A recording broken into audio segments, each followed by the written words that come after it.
Welcome to another show of Chai with Nirman, and today this is one of the most important day of my life because I get to meet a fellow sannyasin and someone I adore and love a lot. And before I give out the name to all of you, let me tell you who she is, just a little bit of introduction. One, she's very famous.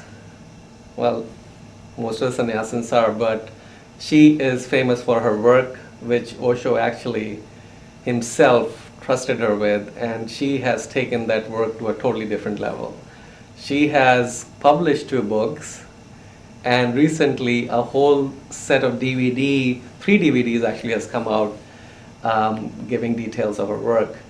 And the next tip I'm going to give you is that her work is related to Tantra. And now I know you know who I'm talking about. So join me in meeting today Margot Anand. Hi Margot. Thank you. That was a very unusual introduction. Welcome, and first of all I really want to thank you for taking out time from your busy schedule. I know you've been traveling extensively. You've got tons of invitations to speak and address a lot of people. Tony Robbins, Deepak Chopra, and you've been in shows with them, and I really appreciate you taking out time today. Thank you. And I appreciate our meeting, and I appreciate the lovers of Osho because I'm a lover of Osho too. Right. We all are. So Margot, you have probably been asked this question over and over and over again, but just for the viewers who do not have any background in Tantra, let me start by asking you a general question. What is the meaning of Tantra, and how do you define Tantra? Well, I have a bit of a different definition than most people. This is my definition for Mr. and Mrs. Everybody. Mr. and Mrs. Middle of the road. And I would say that Tantra is the art of choosing with awareness what brings you joy, and that opens the door to your spirit. And when I was with Osho in India, in Pune 1 in 1977, I took sannyas in Valentine's Day, the 14th of February 1977. And when I was with Osho in India, I discovered a master who was so refined and had such a deep understanding of what I would call the arts of the soul, so that his entire ashram was dedicated to every aspect that would open the door to the unfolding of the depth of yourself and of your soul. So there was, yoga, and there was martial arts, and there was painting, and there was meditation of various kinds, and there was tarot, and there was graphic, how do you say, calligraphy. And for each of these arts of the soul, there was a master teacher that was invited and that was coming from all parts of the world. And in this beautiful environment, to live in such a way was really a blessing, which I will never forget. These were the few best years of my life. So my definition of Tantra is, generally speaking, that one. Choose with awareness what gives you joy, and it opens the door to your spirit. Now, many people in America think that Tantra is connected to sexuality. In fact, they don't understand that if you start to study the ancient scriptures or the sutras, which were the transmissions, the oral transmissions of the masters to their disciples, about 80% of these teachings are the dialogues between Shiva and Shakti. That's another beautiful book, the Vijnana Bhairava Tantra, which actually Osho gave a beautiful comment on.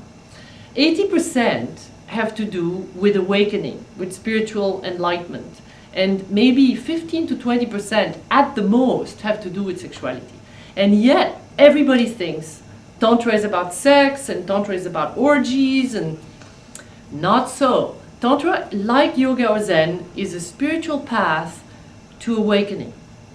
And so my definition is what I gave, but it's generally also what I discovered and researched in the path that I, in a way, founded, which is called SkyDancing Tantra. And this is the art of transforming lust into bliss. So it's the art of traveling from the bliss of the body, which is the physical orgasm, to the ecstasy of the spirit, which is the expansion of your consciousness. So it's in a way the art of transforming the explosive orgasm of release into the implosive orgasm of expansion. When you channel your sexual energy as energy, and you move that energy through the chakras or energy centers, and it becomes progressively more refined and more subtle until it becomes an ecstatic meditation, and you have the feeling that you are receiving a glimpse of God or a glimpse of the divine, or you're the arms of the divine. And there is no separation between you and the whole. So that is or has been for a long time, the greatest focus of the Path of SkyDancing Tantra. Now, my focus, as the years have passed, and as I feel I have really said just about everything I had to say concerning sexuality, my interest is much more in the spiritual dimension and in the higher, more refined frequencies of vibration and of meditation. So I would say more in peace, more in stabilized contentment, more in the ability to understand that waking up begins with what Osho always talked about, by the way, especially on his discourses on Zen, the ability to become the witness, so that you are not identified with whatever is happening to you outside, and you're not identified with your thoughts. So you can watch something going on, even an emotion, you can say, jealousy is happening. Worry is happening. Whatever is happening, it is just going through the field of your consciousness, but you're not latching onto it and saying, this is me, I am jealous. No, you're not jealous. Jealousy is happening. But it's one thing to read about it, it's one thing to listen to Osho talk about it, it's one thing to even tell yourself this. And it's another thing to have practiced meditation to such a degree that now truly it becomes your second nature, so that behind all these events is a kind of deep sense of peace, of just being, of the contentment of being. And so this is what I'm particularly interested to cultivate these days. And it's very subtle, you can't really talk about it. This is why I often feel, even I felt that 3 days ago when I was a speaker at the big conference in Santa Fe on shamanism and sacred sexuality, I felt just before coming on stage, the morning I meditated, and I felt, I have nothing to say. I don't want to talk about sex. What am I going to talk about? And I finally just came to me that I had to talk about that Tantra, that the time to indulge in sexual, sensual, sensory pleasures for the purpose of enhancing your sense of self-esteem and enhancing your relationship with your partner, those times are over. I think we have to understand that the time of indulgence is over, that we have to wake up, not just for our sake, but for the sake of the planet. And that we're not just dealing with my little body, my sweet little body, and my sweet sensory perceptions. We're dealing with the body of planet Earth. And we're dealing with the millions of people and the billions of people that don't have good water to drink, and the millions and billions of animals that are becoming endangered species, and we're dealing with all the people that are poor, walking around. We're dealing with a state of a situation on the planet that is way beyond, indulgence. So if we can allow ourselves to eat dessert first, because we like to indulge once in a while, fine. But every energy has to be plucked for awakening. And that's what SkyDancing Tantra teaches.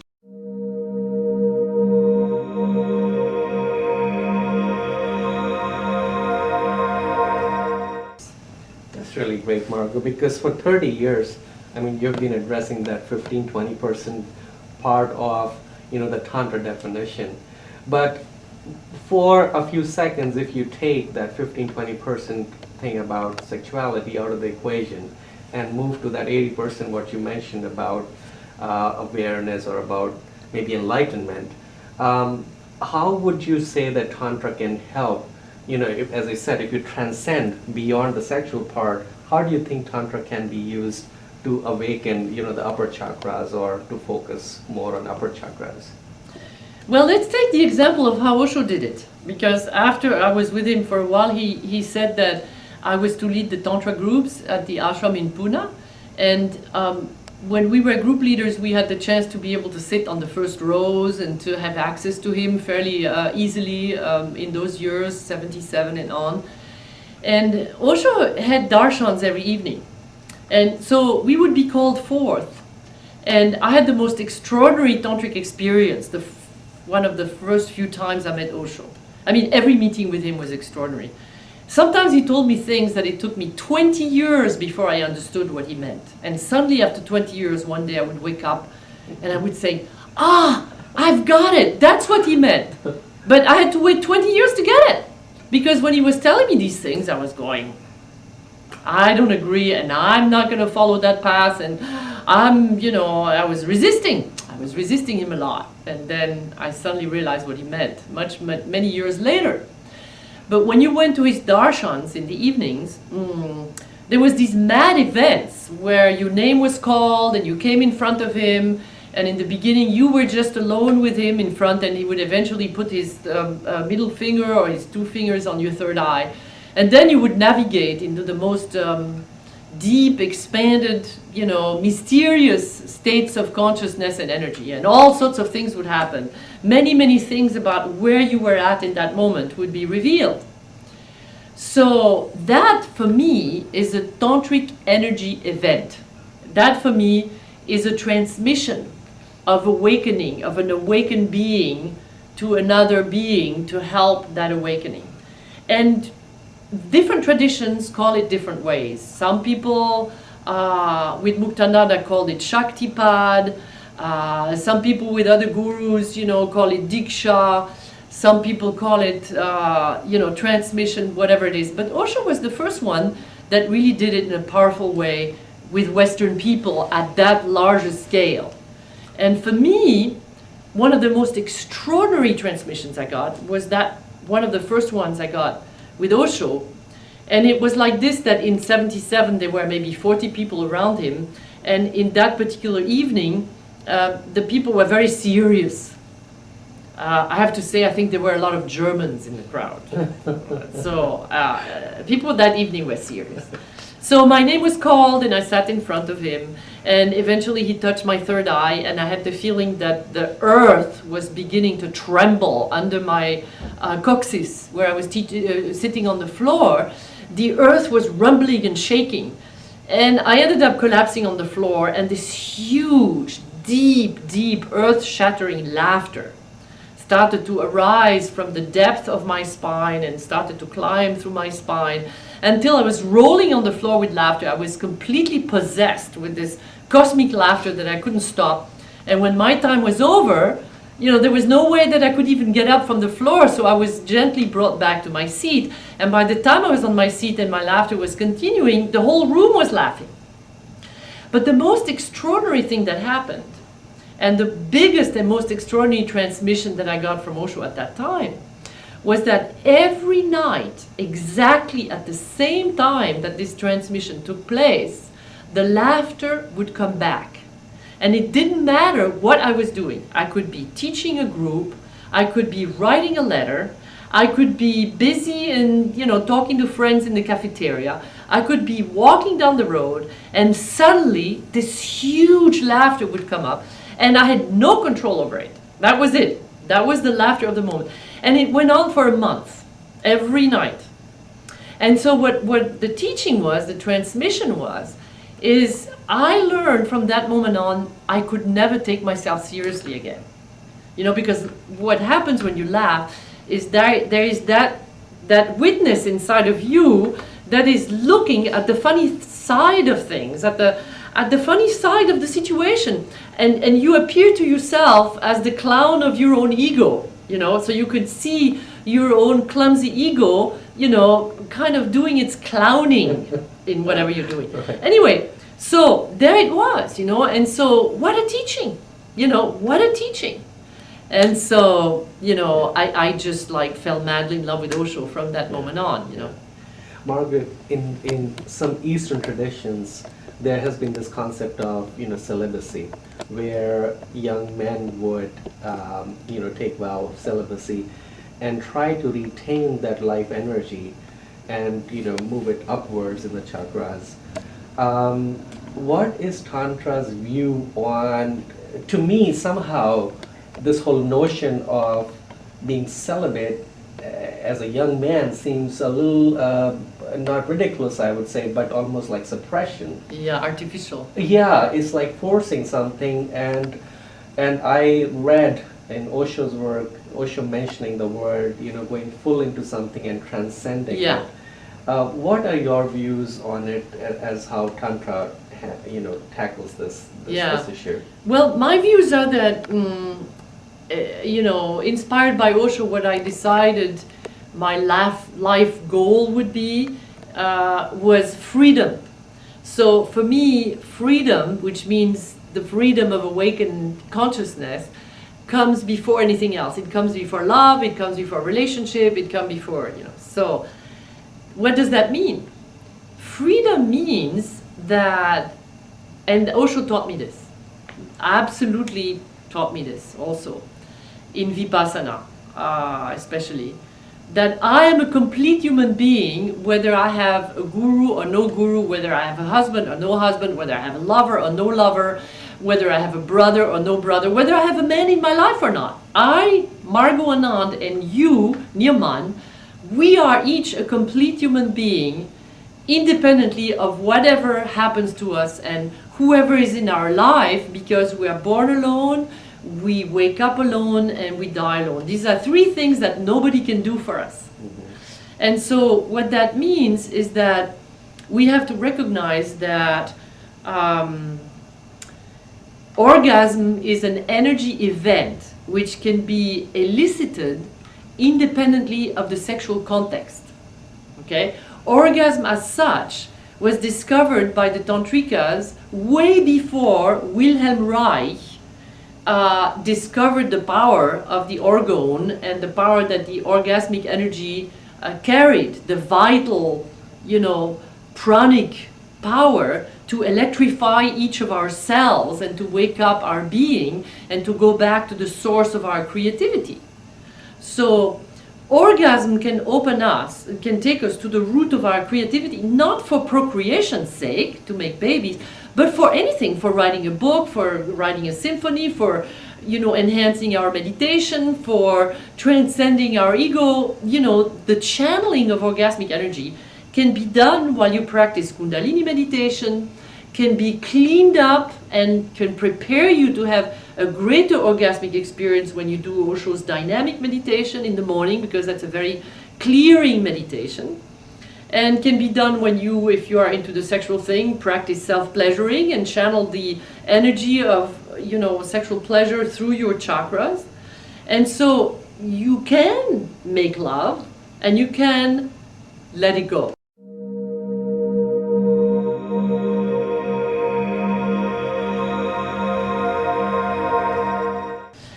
Osho said, and I believe he's right, that sex is like a fruit, and that when the fruit is ripe, it falls off the tree by itself. And that what sannyasins ought to realize is to allow themselves to have the fullest, deepest, most complete experience of their sexuality, to allow themselves to be sexual beings without guilt, you know, without shame, and to just go fully into it. And I am so grateful to him that he certainly supported me in, you know, going beyond what was forbidden, going beyond all the taboos, and allowing myself everything that I, you know, felt I needed to go through, like living with two men, like you know, living with a man and a woman, exploring what it is to be with a woman, making love 8 hours a night, you know, anything and everything. So, you know, I felt he gave his complete blessings in the 70s to really go and explore this.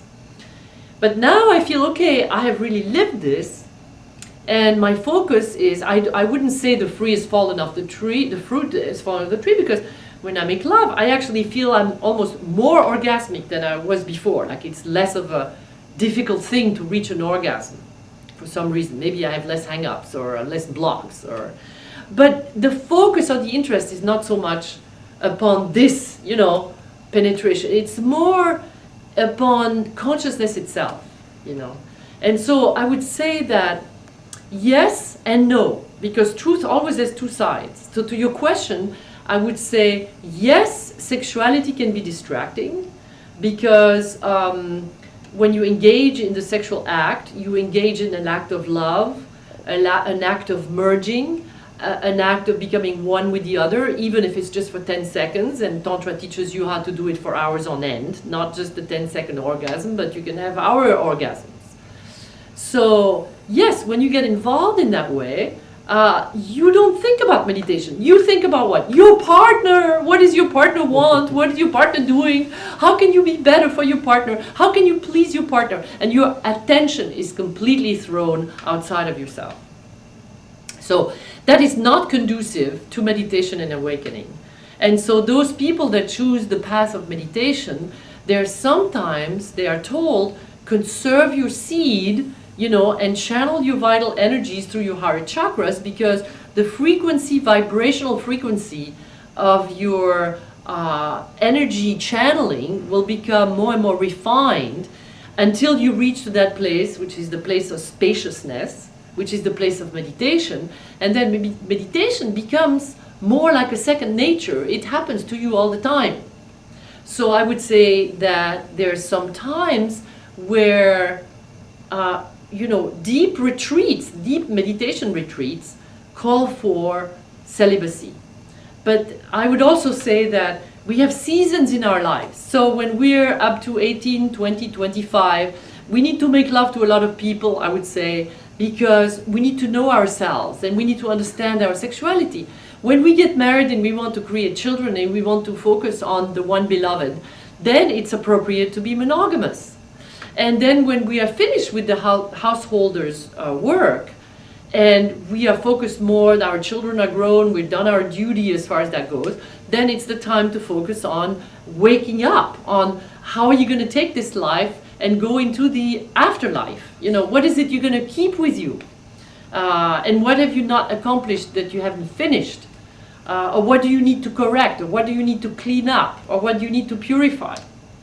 And so it's very possible, even when you're a celibate, when you don't penetrate each other with your sexual organs, to actually be a very orgasmic person. You know, so there are nuances in the whole question. It's not cut and dry, black and white. That's what I would say. Thank you. That really helps. Margot, this life energy, if you can somehow manage to move that life energy up, what happens then? I mean, what if I assume that that life energy is very strong and powerful, and I'm sure you've experienced that energy, given, you know, you've transcended obviously those chakras, what that energy can do to you, and what are the uses of, if I were to ask a simple question, so what do I do with that energy? Okay. Well, first of all, you practice the Kundalini meditation on a regular basis, because Osho's Kundalini meditation is the simplest approach, which I've developed in my book, The Art of Sexual Ecstasy. I have a chapter called the streaming process. So in a way, the streaming process has also been developed in bioenergetics. Wilhelm Reich, Alexander Lowen, Pierre Rakos, these are all people who understood the principle of the vital energy being channeled through the body. So what happens is when you open this, what I call the inner flute, or this middle channel that the Taoist people call the middle channel, which is called in acupuncture the central meridian. So when you open that channel, you can enter into a deeper understanding of what sexual alchemy is about. It is the transforming of lead into gold, of lower base material into more refined material. It is the ability to basically circulate your orgasmic energy from the first chakra to the seventh chakra. So when you're in orgasming in the first three chakras, which is what 99% of the world population do, you are taken by the mating instinct, and your lust is drawing you to want to mate with your partner. But when you are in this orgasmic feeling, your mind, I want to fuck you, I love you, give yourself to me, you know, I want to take you, and all this kind of wonderful animal kind of energy, that's fine, we all need that. But there are traps. The traps are jealousy, dependency, only you and nobody else, you belong to me, I have the power over you, you can't go with anybody else, I own you, all of these things which are from the ego trying to protect the security of belonging. Okay? It doesn't work. And it doesn't work because one of the other partner feels that they're incomplete, and the other partner needs to fill the hole, H-O-L-E, that is left in my being because a part of me is missing, because I'm a wounded person, because my other half is not yet integrated inside of me. So this is what happens in this explosive orgasm of release. You let go of your energy, it's short-lived, and it's not satisfying, and so sex at that level is like peanuts. The more you have it, the more you want it. Okay? And it's not very evolved. Okay? Now, if you know how to channel your sexual energy to the heart, now all of a sudden, you are like someone who is in an airplane and falling off a plane with a parachute. You open yourself, you zip open your chest, your heart, you discover what it is to be one with the other, to melt with your partner, and to feel like your partner is an aspect of yourself.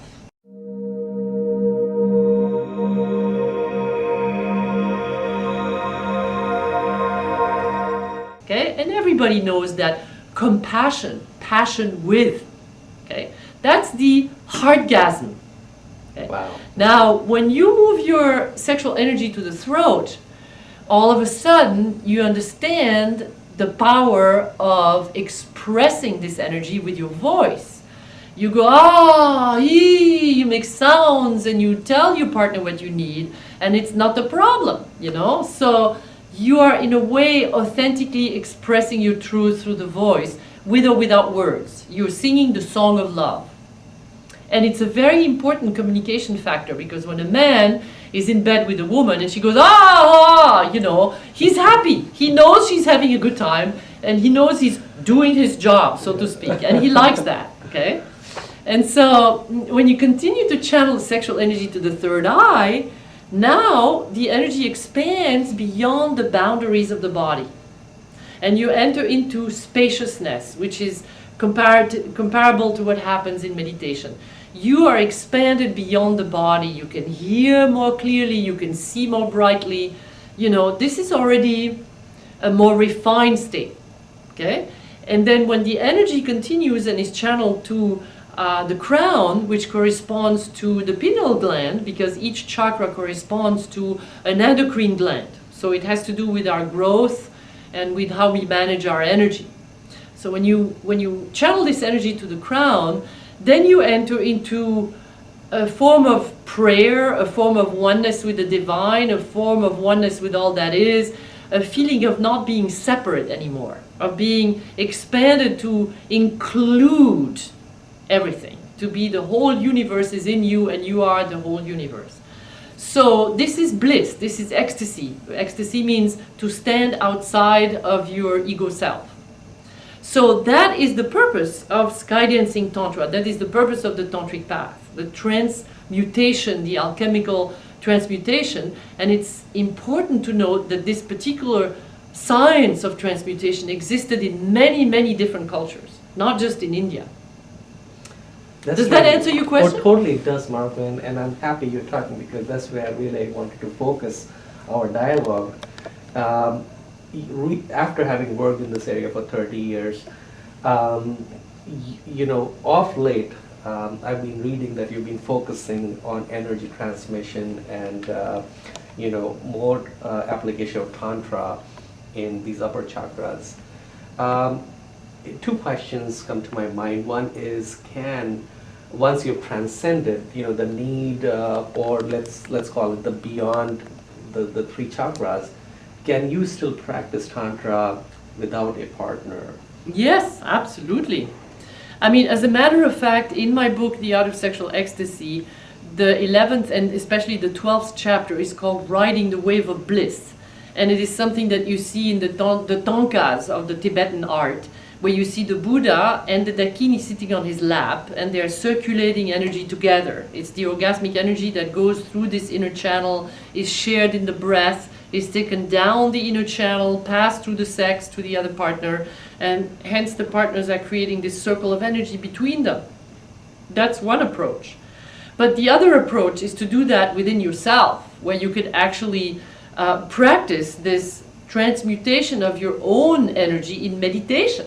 You know, I mean, I could do it right there. See, I can kind of do a rotation of my pelvis, a tightening of my PC muscles, which then touches my G-spot, which then shoots, you know, an impulse of electrical current all the way up my chakra, and I can focus it here on my third eye, and in no time at all, I am flying into the universe, and I don't need an outer partner because I am with my inner lover. And so the inner lover, your inner lover, is the one that Rumi talks about. It's the ability that we have to give ourselves love and to receive love from ourselves. So that happens when you have balanced your yin and your yang.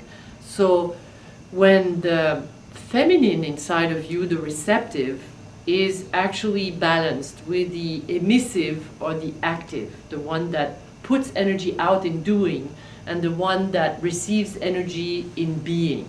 So when these two yin and yang polarities are beginning to balance, there is not such a need for an outer partner.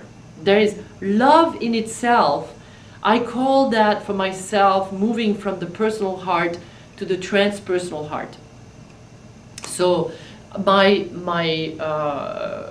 answer is no, you don't need an outer partner. But doing the inner alchemy also gives more radiance and more power, and it makes a person more attractive, you know. So, Margot, have you experienced yourself the awakening, or at least the energy, you know, going beyond the seventh chakra? What in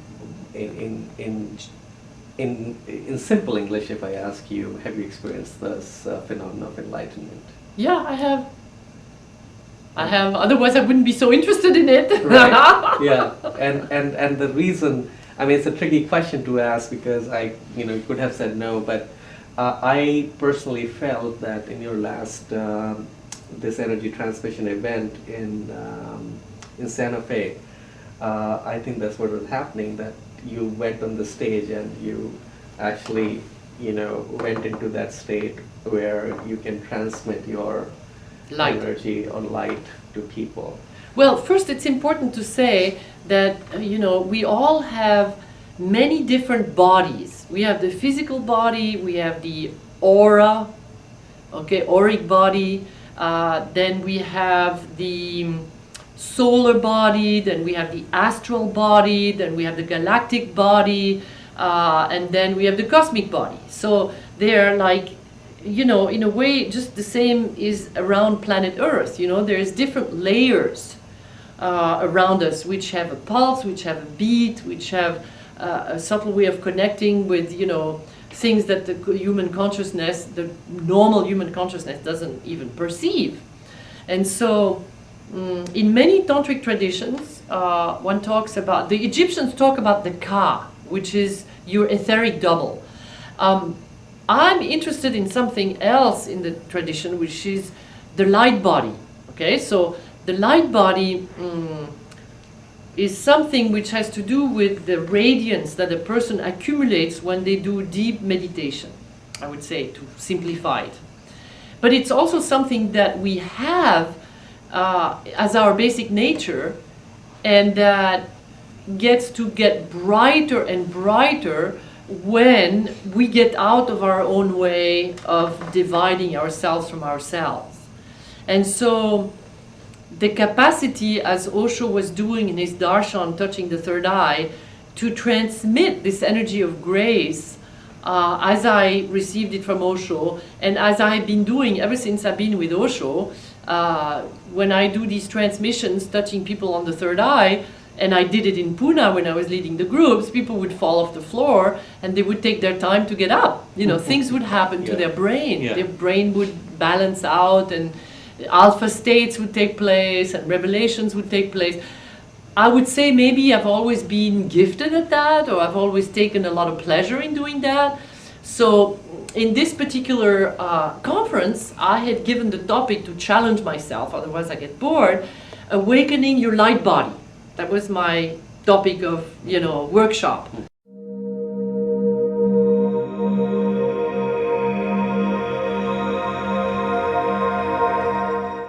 And so we thought we would have 50 people because I gave a keynote, but then I saw that they left me the ballroom, and I was doing my workshop right after the keynote.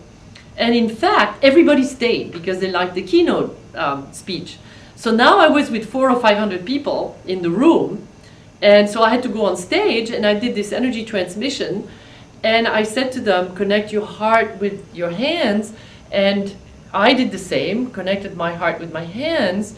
I can do it to you right now, and feel that, receive the energy that is flowing from my hands.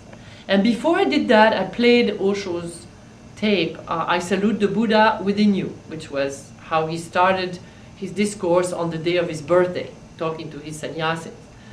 And so I played that, and I said, okay, I salute the Buddha within you, and I started to send this energy. And it was amazing. I had the feeling like I had liquid light that was coming out of my hands and being sent to the people in front of me. And I would look in their eyes, like I'm looking at you right now, and something would happen. So I enjoyed doing that. It was powerful, and it was wonderful. I would love to get it, but not at the risk of, I'm scared that if I get it right now, I may not wake up and, complete the interview, so maybe after the interview. But how was this experience of enlightenment for you, Margot? Was it something sudden, or was it gradual? And what happened once that happened to you? Well, I remember one time I was in Pune, and Osho was doing the discourses where he said, he talked about becoming the Buddha, and so he said, now completely relax, fall back and die, or completely let go. And then he said, now you're going to come back as the Buddha. And so now come back, sit up, and feel the Buddha inside. And then he said, be the Buddha throughout the day. From now on, from this moment on, remember you are the Buddha. So I decided to take on this particular training, so to speak, this Buddha training, as my practice for the next, 20 days or however long I was there. So I went to every white robe, and I listened to that, and I remembered the Buddha.